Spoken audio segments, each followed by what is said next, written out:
Hello, this is Mike from Retro and Vintage Watches and Restorations, and this is part 3 of the Seiko 6106 assembly video. And we're going to start off by rebuilding the automatic framework. And what you can see here is the top plate for that, the pawl lever and the transmission wheel. And we're going to assemble them all and oil them as they should be.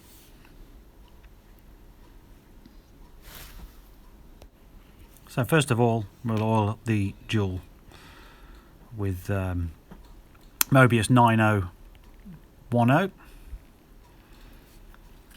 A tiny little bit in the jewel there.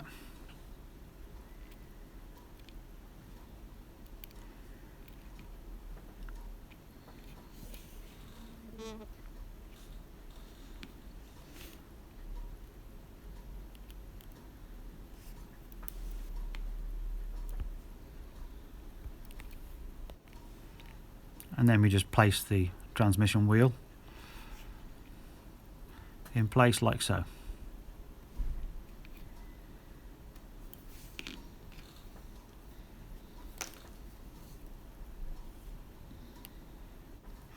Then we oil the centre where the pawl lever will sit.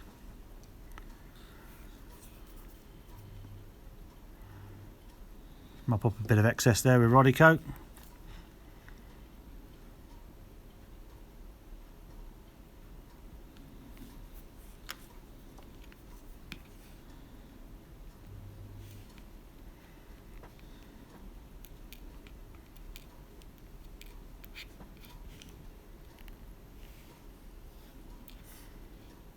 Get the pawl the right way around, of course, as you can see, and you sit it on the centre post. And then I'm just going to try and hook the lever onto the transmission wheel, just keep in place.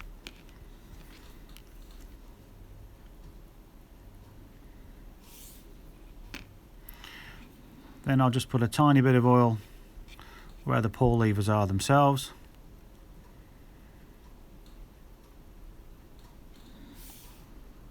And as the ratchet wheel goes round, of course, that'll in time oil the whole wheel.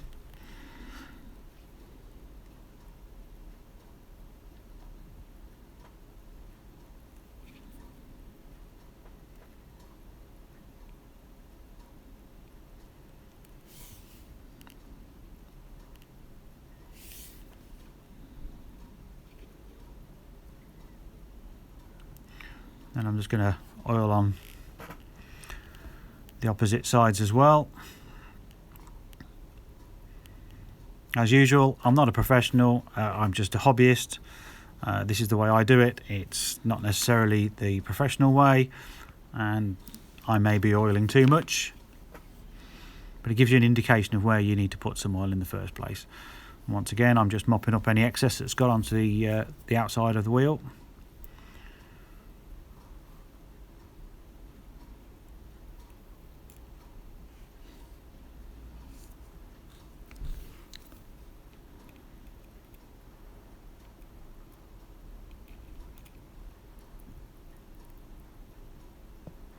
Camera's always struggling to focus, likes to focus on my fingers.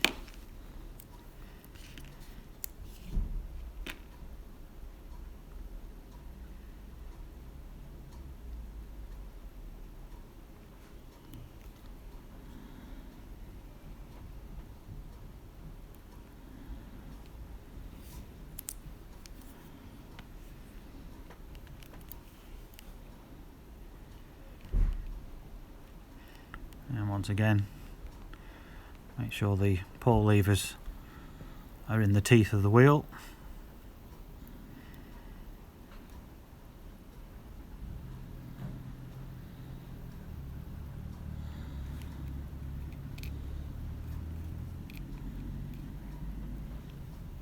Then it's time to install the cover. This can be particularly tricky, not to put in position, but to reinstall the two screws that hold it on. They are very small, and you can never have the automatic framework sitting completely flat, so you'll probably see here that it takes a bit of lining up to get it right, and of course once you've got one in, it makes it a bit easier. So good tweezer work is needed.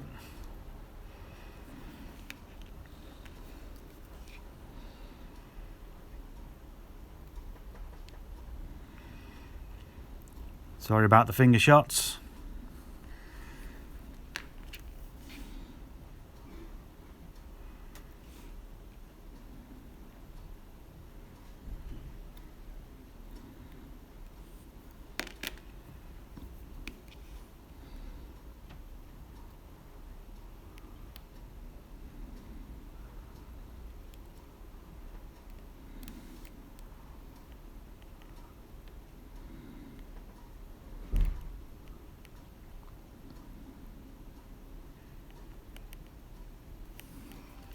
There we are.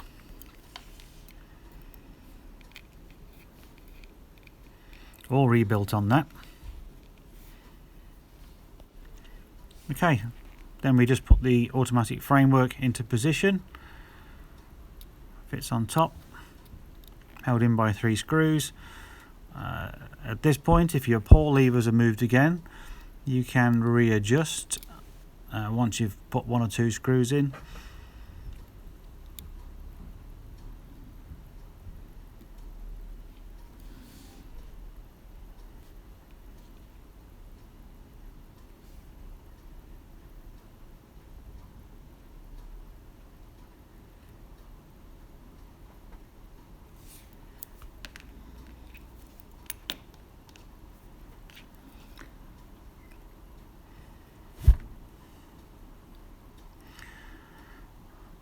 You're probably quite getting used to seeing my fingers now, so I do apologise about that, but I record all of these on my phone, and my phone is positioned on a tripod right where my head's supposed to be, so my fingers seem to always obscure the camera here.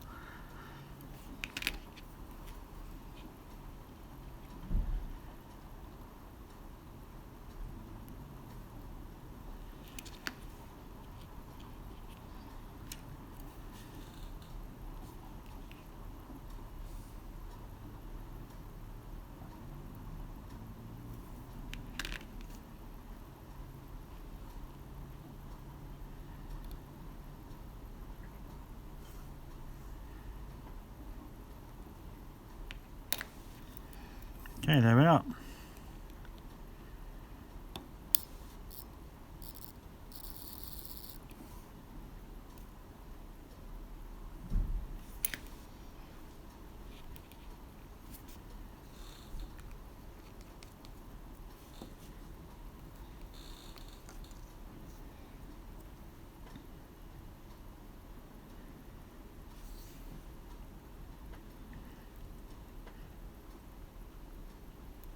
Now I'm just oiling the bearings for where the rotor would sit, and again I'm just using Mobius 9010 on that as well.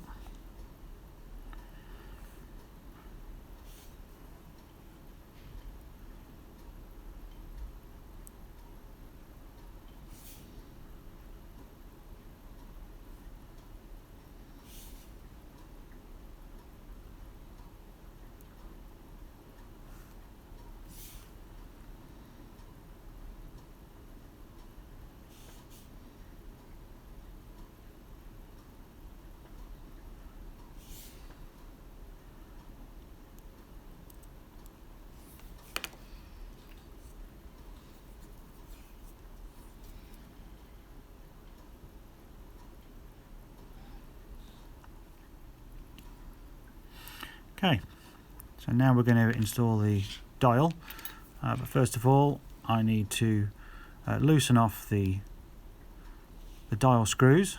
I tighten them always back into the case for cleaning, because sometimes in the past they vibrated out and they're a real pig to reinstall. So I loosen those off, and then the dial feet will fit in nice and easily.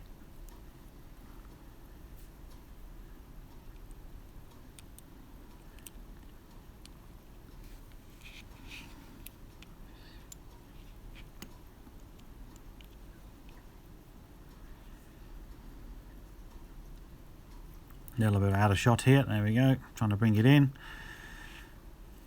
So the foot is in the right position, and then we're just going to nip that up. There's 2 dial feet, so 2 screws just to tighten up.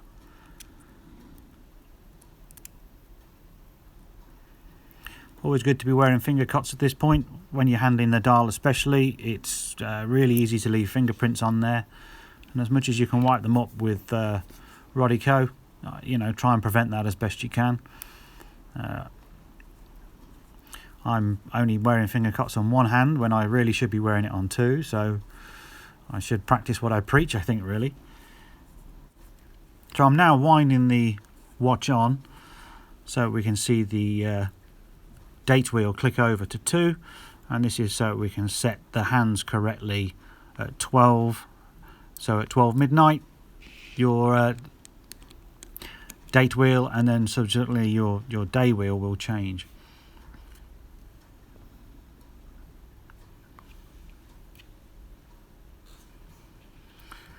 So get your hour wheel and line it up as good as you can to the 12. The more accurate you are with this, the more likely it is to change at 12. You tend to find that it's either changes at 10:02 or 10 past. But if you want to try and get accuracy, then you need to make sure that this hour hand is as close to the middle as possible.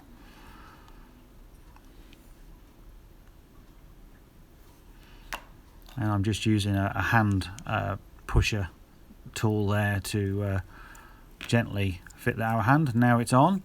We're going to wind that through 24 just to double check that it's not fouling on the day date guard or anything else, and that the hand is nice and parallel and sitting flat.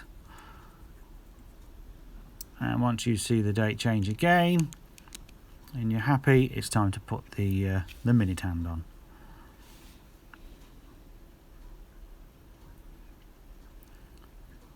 So again, you line it up, use the tool to just push gently on, and if you're not experienced at this point, you want to again make sure that it's sitting parallel on top of the hour hand, that it's not going to foul the hour hand, and it's not sticking up. So I'm just looking there, you can't really see very easily, but you can make plenty of adjustments at this point. I'm reasonably happy, so I'm going to wind this through again 24, and then it'll be the moment of truth. How close to 12 o'clock does it change?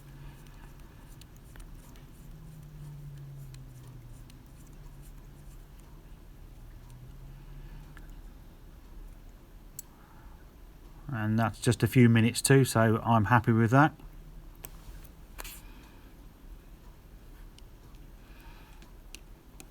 And all that remains is the second hand.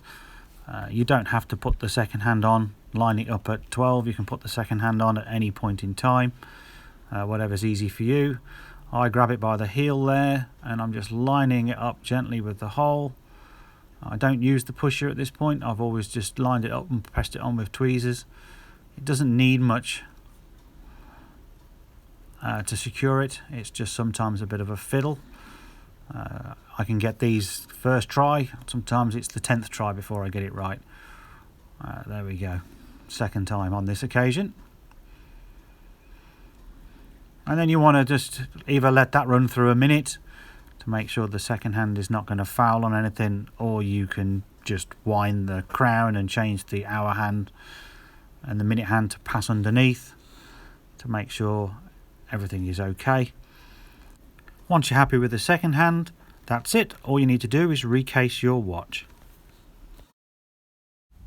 Okay, here it is, the finished watch back in its case.